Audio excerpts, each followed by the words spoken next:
Deputy CM Bhatti Vikramarka పలు శాఖలపై సమీక్ష సమావేశం నిర్వహించారు. ఎక్సైజ్, వాణిజ్య పన్నులు, రవాణా, పరిశ్రమలు, గనుల శాఖల మంత్రులు అధికారులతో భేటీ అయ్యారు. పూర్తి స్థాయి బడ్జెట్ కోసం రాష్ట్ర ప్రభుత్వం కసరత్తు ప్రారంభించింది. ఓటాన్ ఖాతా గడువు జూలై చివరి నాటికి ముగియనుంది. దీంతో ప్రభుత్వం పూర్తి స్థాయి బడ్జెట్ ను ఆమోదించాల్సి ఉంది. శాఖల వారీగా బడ్జెట్ కసరత్తును త్వరలో ఆర్థిక శాఖ చేపట్టనుంది. ఆదాయ వనరుల శాఖలతో భట్టి విక్రమార్క సమీక్ష సమావేశం కొనసాగుతుంది. రాష్ట్ర ఎక్సైజ్, వాణిజ్య పన్నులు, రవాణా, పరిశ్రమలు, గనుల శాఖల మంత్రులు అధికారులతో సమావేశం కొనసాగుతుంది.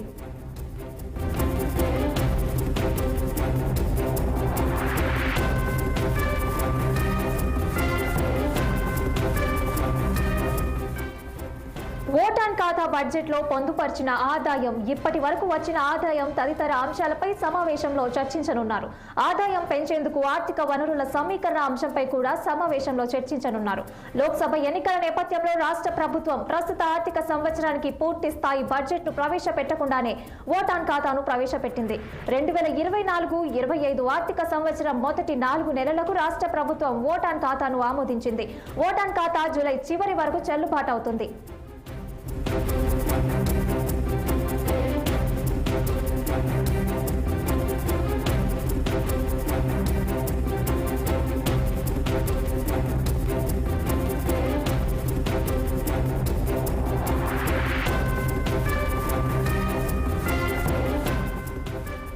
కాగా రాష్ట్ర ప్రభుత్వం పూర్తి స్థాయి బడ్జెట్ ను ప్రవేశపెట్టి ఉభయ సభల ఆమోదం పొందాల్సి ఉంది.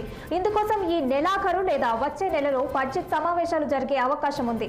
పూర్తి స్థాయి బడ్జెట్ కోసం ఆర్థిక శాఖ త్వరలో కసరత్తులు ప్రారంభించనుంది. ఓటాన్ ఖాతా బడ్జెట్ తయారీ సందర్భంగా ప్రభుత్వం విస్తృత కసరత్తు చేసింది. ఎన్నికల్లో హామీ ఇచ్చిన ఆయా హామీలకు సుమారుగా నిధులు కేటాయించారు. ఇప్పుడు పూర్తి బడ్జెట్ లో హామీల కోసం కొంత మొత్తాన్ని కేటాయించనున్నారు.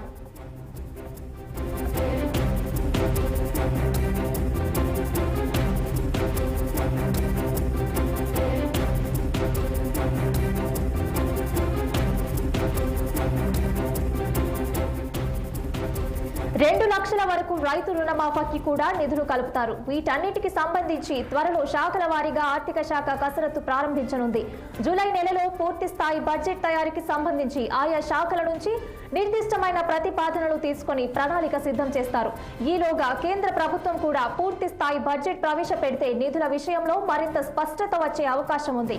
పూర్తి బడ్జెట్ కసరత్తు పరిగణలోకి తీసుకోబడుతుంది.